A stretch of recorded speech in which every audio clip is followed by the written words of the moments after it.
You know that feeling, don't you? It's Friday Arvo. You've just finished a brutal week at work.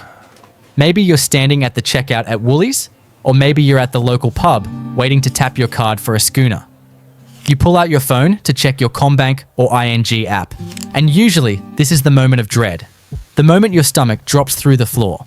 You're praying there's enough in there to cover the groceries without dipping into that do not touch savings account that you've already touched 3 times this month. But imagine a different reality. Imagine pulling out that phone, opening the app, and instead of closing it in horror, you actually smile. Not a manic, I won the lotto smile, but a calm, quiet smirk of satisfaction. Imagine standing there, ordering your flat white and the $18 smashed Arvo on toast, which the media loves to tell us is the reason we can't afford houses, and not mentally calculating if this transaction is going to ruin your week. Imagine not having to do the mental gymnastics of, if I buy this coffee, I have to eat beans on toast for dinner for the next 3 nights. We are told constantly by the media, by the finfluencers dancing on TikTok, and by the blokes in suits on the Channel 9 finance report that you need $1 million to feel wealthy. They reckon you're not secure until you have a 6-figure share portfolio or an investment property in Sydney's inner west. They make the mountain look so high that most of us don't even bother putting on our hiking boots. But here's the thing they're missing, the industry's dirty little secret. There is a much smaller, much more achievable milestone that completely transforms your relationship with money. It's not $1 million. It's not even $500,000. It's a number that is actually within reach for the average Aussie battler if they get their act together. That number is $25,000. G'day, I'm Lachie. And like a lot of you, I used to obsess over the wrong things. I spent years thinking wealth was about getting lucky on a crypto coin or finding a magical side hustle. I've spent way too much time thinking about money, financial psychology, behavioral economics, and why we do stupid things with our cash. Why is it that some people earning the exact same average wage, let's say $85,000 a year, seem to effortlessly build wealth, buying their first place in their late 20s, while others on the same coin stay stuck in the same financial mud for decades? If you're someone who wants to understand the real mechanics behind wealth building, not the get-rich-quick rubbish, but the actual psychological and mathematical shifts that happen, then you need to stick around. Because today, we are going deep. We are going to dissect why the first $25,000 is the hardest money you will ever save, but also why it is the key to unlocking a completely different life. Before we dive into the specific mechanics of why $25,000 changes everything, let me ask you something. When you close your eyes and think about building wealth in Australia, what do you actually see? Maybe you picture some trust fund kid from Toorak or Mosman driving a Range Rover his dad bought him, never having to worry about HEX debt or rental bonds. Or perhaps you imagine the opposite extreme. Some bloke doing FIFO work in the Pilbara, eating dust for 12 hours a day, sacrificing his family life and his sanity just to stack cash. We have this binary view of wealth in this country. It's either luck, inheritance, or extreme suffering, grind culture. The truth is, real sustainable wealth building is far more boring, but also far more accessible than that. It doesn't happen in a single explosive event. It happens in stages. And the most critical stage is invisible to most people. Think of financial progress like a video game. You know how in games, you have to grind through level 1, fighting rats with a wooden stick, just to get enough XP to unlock the real skills? That's what the first $25,000 is. It's level 1. There are certain financial thresholds that act like invisible barriers. Once you cross them, the physics of your life change. $25,000 is the first major threshold. It is the filter. It separates those who will eventually build significant wealth from those who will spend their entire lives complaining about the cost of living, blaming the government, blaming the banks, and living in a state of perpetual financial anxiety. Most people have no idea this threshold exists. They think if they just earn $5,000 more a year, their problems will vanish. But they won't. Because it's not about income. It's about accumulation and the psychological shift that comes with it. Let me give you an analogy that explains why starting is so bloody hard. Imagine you are standing at the bottom of a steep hill, let's say Baldwin Street in New Zealand or a steep driveway in the Blue Mountains. In front of you is a massive, heavy boulder. This boulder represents your financial freedom. Your job is to push this boulder up the hill. When you start, you have zero momentum. Gravity is working entirely against you. Every inch of progress requires maximum effort. You are straining. You are sweating. Your muscles are screaming. You push with everything you've got, and the rock moves maybe 2 centimeters. This is what it feels like when you have $0 to $5,000 in savings. You're saying no to the pub. You're bringing leftovers to work while your mates are buying $20 burgers. You're driving a beat-up Corolla. And you check your bank account after 3 months of this sacrifice, and it feels like you've barely made a dent. It is disheartening. It feels pointless. You think, why am I suffering like this for a few grand? This is the valley of disappointment. It's where most people quit. They let go of the boulder, it rolls back down to the bottom, and they go buy a jet ski on finance to make themselves feel better. But here is what they don't realize. Once you get that boulder moving, and once you get it near the crest of the hill, the physics change. $25,000 is the crest of the hill. Once you push past that number, you are no longer fighting gravity alone. You have built momentum. Suddenly, the boulder starts to roll with you. Eventually, you reach the top, and it starts rolling down the other side. Now, you're barely touching it, and it's picking up speed, faster and faster. Everything before 25K is pushing uphill. Everything after is guiding the momentum downhill. But here is where it gets really interesting. The difference isn't just about compound interest or maths. We'll get to the maths later. The real shift is biological. It happens in your brain. When you have no money saved, your brain operates in what psychologists call survival mode. In evolutionary terms, this is the same part of your brain that activates when you're being chased by a predator. It's the fight or flight response. But in modern Australia, the predator isn't a lion. It's the landlord emailing you about a rent increase. It's the check engine light turning on in your car. It's the letter from the ATO. When your brain is in survival mode, your cognitive bandwidth, your ability to think clearly, plan for the future, and solve complex problems is severely reduced. You literally lose IQ points when you are financially stressed. Every decision is filtered through fear and scarcity, the job trap. You stay in a job where the boss treats you like dirt. Why? Because you can't afford to miss a single paycheck. You don't have the buffer to quit and look for something better. You are trapped by your own lack of liquidity, the expensive poor. You end up paying the poor tax. You buy cheap boots that fall apart in 3 months instead of good ones that last 5 years because you can't afford the upfront cost. You pay late fees on bills. You pay monthly insurance premiums, which are higher than the annual ones because you can't pay the lump sum. Short-termism. You can't think about 5 years from now. You can barely think about next Friday. You say yes to overtime you hate because you need the cash immediately, sacrificing your health and relationships. This isn't about being bad with money or irresponsible. It's a physiological state. It's like trying to play a game of chess while someone is shouting in your ear and poking you with a stick. You're going to make bad moves. But something remarkable happens when you cross that $25,000 threshold. Suddenly, the shouting stops. The predator goes away. Your brain realizes, wait a minute, if I lose my job tomorrow, I'm not going to be homeless next week. I can pay the rent for 6 months. That realization clears up massive amounts of mental RAM. Instead of asking, how do I survive this week? You start asking, how do I thrive this year? Instead of being reactive, putting out fires constantly, you become proactive. You start building fire breaks. Research from Vanguard and various financial well-being studies in Australia shows that having an emergency buffer, even just $2,000, increases well-being significantly. But $25,000, that's the sweet spot where you move from emergency fund to opportunity fund. This is where the concept of walking away money comes in. We'll talk about this more later, but just know this. The peace of mind you get from seeing that number in your offset account or high-interest savings account is better than any dopamine hit you get from buying a new watch or a pair of sneakers. It is the feeling of safety. And in today's volatile world, safety is the ultimate luxury. All right, let's look at the numbers, because this is where the heavy lifting analogy becomes literal maths. Let's say you are an average Aussie saver. You're disciplined. You're managing to put away $1,000 a month.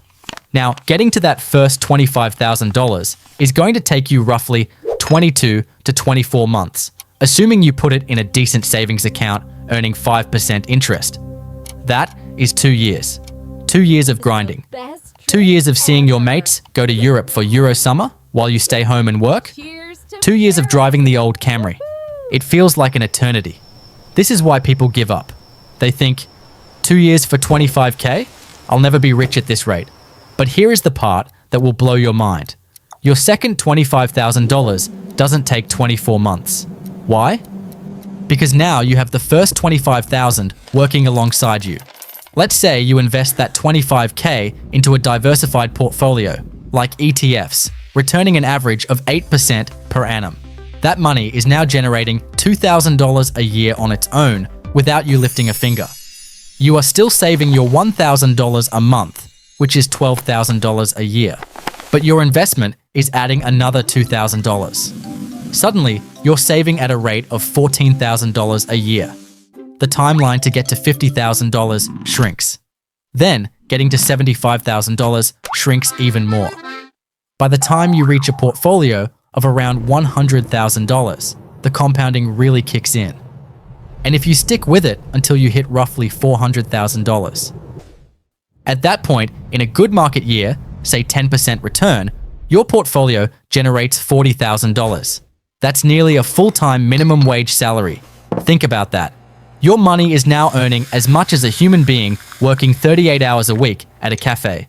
But you can't get to the $400,000 magic without the first $25,000. You have to build the engine before you can race the car. You did the exact same amount of work. You saved the same $1,000 a month. But the results became exponential.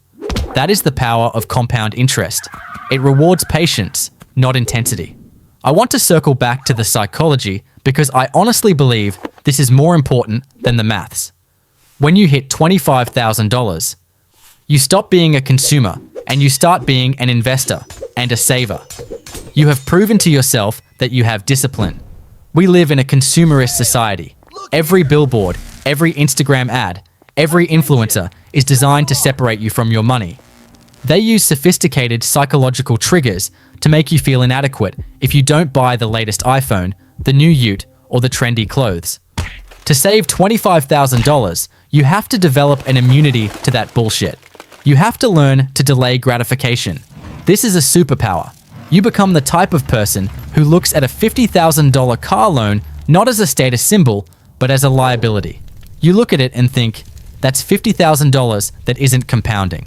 That's future freedom I'm setting on fire. This identity shift affects everything. You start taking better care of your things because you don't want to replace them. You start valuing experiences over material goods. You start judging your success by your net worth, not your possessions. And the irony? You stop caring about looking rich. Have you ever noticed that the truly wealthy people often dress pretty normally? They drive reasonable cars. They don't need to flash logos. Why? Because they know they have the money. They don't need to prove it to strangers at the traffic lights. It's the people who are drowning in debt who feel the need to look like they've made it. When you have $25K in the bank, you walk taller. You don't need the Gucci belt to feel valuable. Let's talk about how this changes your decision making. When you're broke, unexpected expenses are tragedies. When you have $25K, they are just data points. But more importantly, you start seeing opportunities. This is the rich get richer phenomenon in action. It's not just a conspiracy, it's about liquidity. Let's say the stock market crashes. The ASX drops 20%. If you're living paycheck to paycheck, this is scary. You might panic. You might even lose your job and have to sell things at a loss just to eat. But if you have $25K sitting there, you lick your lips. You think, everything is on sale. You can deploy that capital and buy quality assets at a discount. You make money because you had money. Or let's say a once-in-a-lifetime opportunity comes up. Maybe your dream job opens up, but it's in London or New York. If you have $0, you can't go. Moving costs, flights, visa, bond, it's too much. You have to let the opportunity pass. If you have 25K, you book the flight. You take the leap. That one decision could double your lifetime earnings. Maybe a property comes onto the market that's a distressed sale. The owner needs to sell fast. It's $50,000 under market value. If you have your deposit ready, you can move. If you don't, you're just a spectator. Having money gives you the ability to say yes to high upside risks, and it gives you the ability to say no to bad deals. I promised we'd talk about work. This is my favorite part. There is a specific energy that employees with savings bring to the office. It's a quiet confidence. When you know you have 6 to 12 months of living expenses sitting in an offset account, you become a nightmare for a bad boss, but a dream for a good one. You are not desperate. You don't tolerate workplace bullying. You negotiate your salary harder because you're willing to walk away if the offer is insulting. You pitch bold ideas because you're not terrified of making a mistake.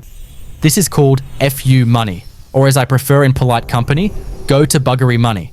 It allows you to operate from a position of strength. Employers can smell desperation.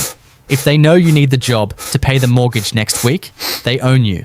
They can pile on the work, skip the pay rise, and you'll just take it. But if they sense you are there by choice, not by necessity, they respect you. Ironically, the people who need the money the least often get paid the most. Why? Because they are willing to take risks and negotiate. Now, we need to have a serious chat about the danger zone. I see this happen to so many young Aussies, and it breaks my heart. You work hard. You grind for 2 years. You hit that $25,000 goal. You feel rich. You feel like you've made it. And the devil on your shoulder whispers, "Good on you, mate. You deserve a reward. Why don't you upgrade the car?" And bam, you go out and put that $25,000 down as a deposit on a $70,000 Ford Ranger Raptor or a flashy Euro car. Or you blow $15,000 on a 4-week luxury trip to Europe, flying business class. Stop. This is the lifestyle creep trap. If you spend that seed capital, you aren't just spending the $25,000. You are spending the millions of dollars that $25,000 would have grown into over the next 30 years. You are killing the goose that lays the golden eggs before it's even laid its first one. A car is a liability. It loses money the second you turn the key. That $25,000 is your freedom workers. It's your army. If you send them off to die in a depreciating asset, you are back to zero. You are back to pushing the boulder from the bottom of the hill. The goal isn't to look rich, it's to be rich. Keep driving the 2012 Mazda. Keep living simply for just a little bit longer. Let that 25K become 50K. Let it become 100K. Buy your toys out of the profits your assets generate, not out of your principal. That is the rule. Never spend the principal. Once you understand this, you start to redefine what a good life looks like in Australia. We are sold a version of the Australian dream that is actually a nightmare of debt. Big house in the suburbs, 2 big SUVs, jet ski, caravan, massive mortgage, maxed out credit cards. That's not the dream. That's a golden cage. The real Australian dream is freedom. It's waking up on a Tuesday and not feeling a knot of anxiety in your stomach. It's knowing that if you want to take a year off to travel around Australia in a van, you can. It's knowing that you can help your parents if they get sick. It's knowing that you are in control. That starts with $25,000. It seems like a small number compared to the millions everyone talks about, but it is the most important number. So, here is my challenge to you. If you are currently sitting at $0, or maybe you're in debt, forget the $1 million. Forget the investment property portfolio for a second. Just focus on the first $1,000, then the next. Your only goal is to push that boulder to the $25,000 crest. It will be hard. It will be boring. You will want to quit. But I promise you, the view from the top of that first hill is worth every drop of sweat. Because once you get there, you're not just a person with some savings, you are a person who has mastered the game. And from there, the only way is up. Start today. Check your spending. Set up the auto transfer. Do it for your future self. They are waiting for you to make the right move. Cheers, guys. I'm Lachie. Catch you in the next one.